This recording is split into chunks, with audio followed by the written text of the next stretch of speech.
बिस्मिल्लाहिर्रहमानिर्रहीम। अस्सलामु अलैकुम रहमतुल्लाहि व बरकातुहू। लाखों करोड़ों दुरूद सलाम नबी करीम सल्लल्लाहु अलैहि वसल्लम पर और आपकी हाल पर।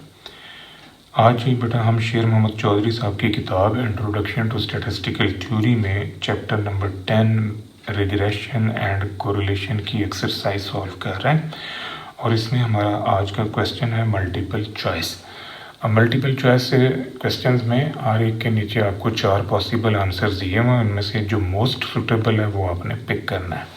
तो पहली स्टेटमेंट है when the slope of regression line is negative, अगर रिग्रेशन लाइन का स्लोप नेगेटिव है the following statistic is also negative. अब ये देखें कि अगर रिग्रेशन लाइन के अंदर जो स्लोप है, इसका मतलब कि ये रिग्रेशन कोफिशिएंट की बात कर रहा है, बी की बात कर रहा है या डी की बात कर रहा है। अगर ये नेगेटिव है तो बेटा कोरिलेशन कोफिशिएंट बी नेगेटिव होगा, क्योंकि ये रूल है कि अगर दो वेरिएबल्स में जो रिलेशन है वो नेगेटिव होगा तो बी, डी और आर ये भी नेगेटिव होंगे, और अगर दो वेरिएबल में रिलेशनशिप जो है वो पॉजिटिव होगा तो फिर बी, डी और आर ये भी पॉजिटिव होंगे। अब एक स्लोप अगर नेगेटिव है तो फिर आर भी नेगेटिव होगा।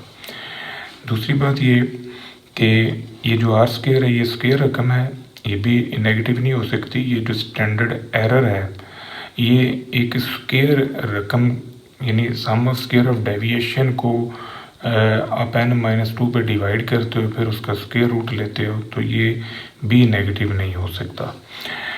नंबर 2 है if there is no linear relationship between two variable then which one of the following does not hold.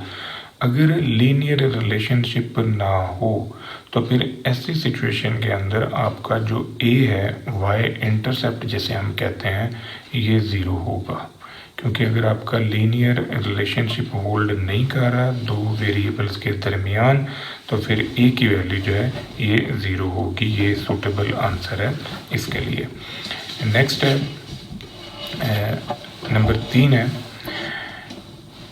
If the correlation coefficient are 0.7 then proportion of variation for y explained by x is. अब ये जो proportion of variability in y है due to x, इसको हम major करते हैं बेटा coefficient of determination से, और कोफिशिएंट ऑफ डिटर्मिनेशन जो है ये r स्क्वायर के इक्वल होता है।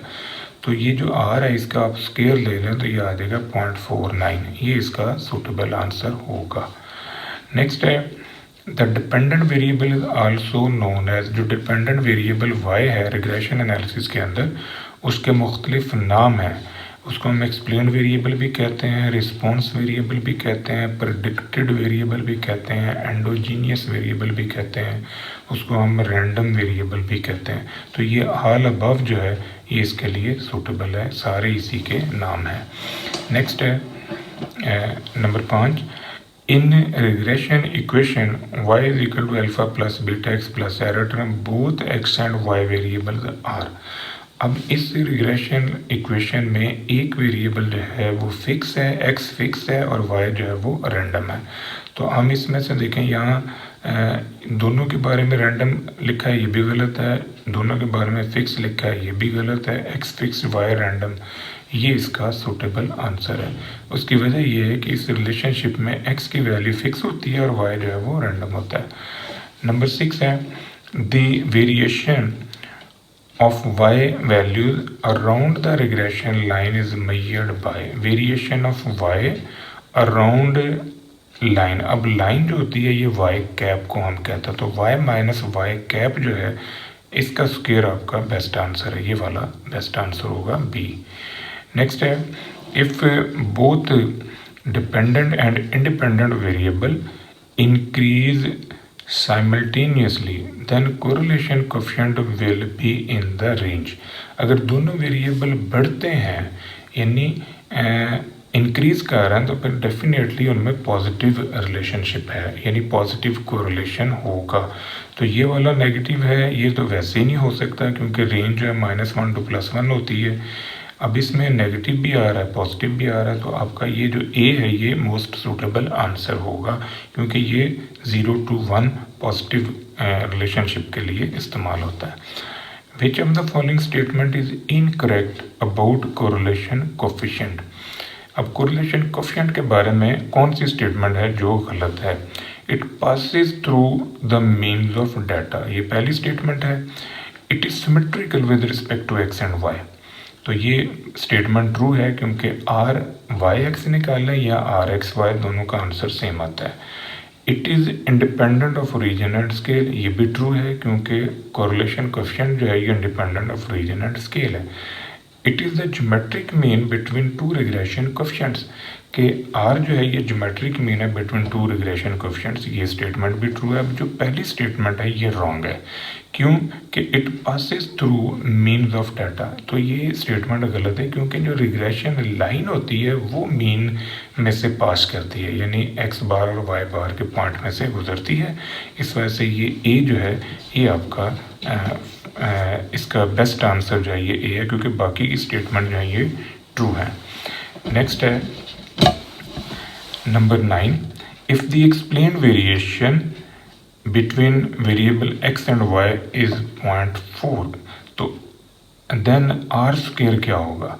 अब ये देखें कि ये आपको बेटा अनएक्सप्लेन्ड वेरिएशन दिया हुआ है। If the unexplained variation between variable x and y unexplained दिया है, तो फिर एक्सप्लेन्ड क्या होगा, 1 में से आप इसे माइनस कर दें, क्योंकि टोटल वेरिएशन जो है वो 1 है, 1 में से इसे माइनस करें तो ये आ जाएगा 0.6, ये आपका सूटेबल आंसर होगा। नेक्स्ट है the strength of linear relationship between two variable x and y is measured by strength of linear relationship। तो strength of linear relationship जो है ये r से मेजर होती है। correlation coefficient जो है measure the interdependence या measure the linear relationship strength, तो ये r जो है इसका suitable आंसर है। ये proportion of variability को स्टडी करता है, ये जो रेट ऑफ चेंज है उसकी स्टडी है, तो ये आर जो है ये इसके लिए मोस्ट सूटेबल आंसर है, सी इसका आंसर होगा। ये तो बेटा आज का हमारा टॉपिक, दुआ में याद रखिएगा। इंशाल्लाह अगली वीडियो के साथ फिर हाजिर होंगे। फी मान अल्लाह।